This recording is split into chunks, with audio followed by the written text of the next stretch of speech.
DC, SP, টিওনো, OC, presiding officer ইত্যাদি নিয়োগ করে আইনশৃঙ্খলা পরিস্থিতির লোকদেরকে নিয়ন্ত্রণ করে তাদের এই কাঙ্ক্ষিত যে সংখ্যা, সেই সংখ্যায় একটি দলকে জিতানোর জন্য তারা ব্যবস্থা গ্রহণ করেছিল।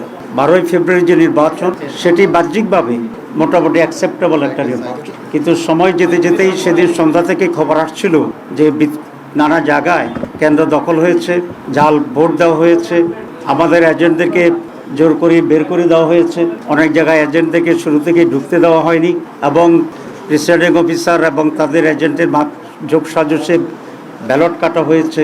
ব্যাপক অনিয়মের খবর আমাদের কাছে আসছিল এবং আমরা সেটি আপনাদেরকে জানিয়েছি। প্রায় 53টি আসনে আমরা অফিসিয়ালি আমাদের অভিযোগ দাখিল করেছি এবং সেই ভিত্তিতে ফার্দার আইনি যে লড়াই, সেই লড়াই অব্যাহত আমরা রাখছি এবং রাখব।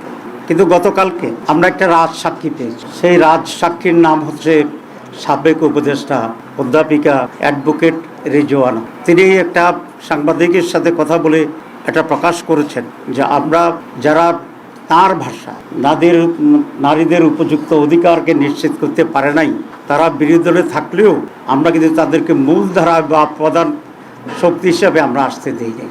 তাহলে বোঝা যায় আমরা যে ইলেকশন ইঞ্জিনিয়ারের যে কথা আসছিল বা আসছে, সেটাকেই উনি নিজেই স্বীকার করে রাজসাক্ষী হয়েছে।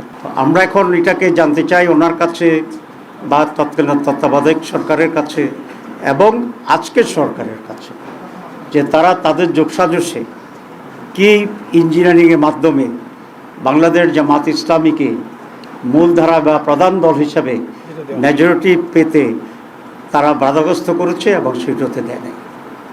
এবং আমরা এটাও জানতে চাই মাননীয় সাবেক উপদেষ্টার কাছে যে ইঞ্জিনিয়ারিংয়ে ওনার সাথে আর কারা কারা জড়িত ছিল, পুরা গভর্নমেন্ট ছিল নাকি গভর্নমেন্টের একটি শক্তিশালী অংশ ছিল যারা নির্বাচনকে প্রভাবিত করেছে, এবং তাদের ডিজাইন অনুসারে সেখানে ডিসি, এসপি, টিওনো, ওসি, প্রিসাইডিং অফিসার ইত্যাদি নিয়োগ করে আইনশৃঙ্খলা পরিস্থিতির লোকদেরকে নিয়ন্ত্রণ করে তাদের এই কাঙ্ক্ষিত যে সংখ্যা, সেই সংখ্যায় একটি দলকে জিতানোর জন্যে তারা ব্যবস্থা গ্রহণ করেছিল।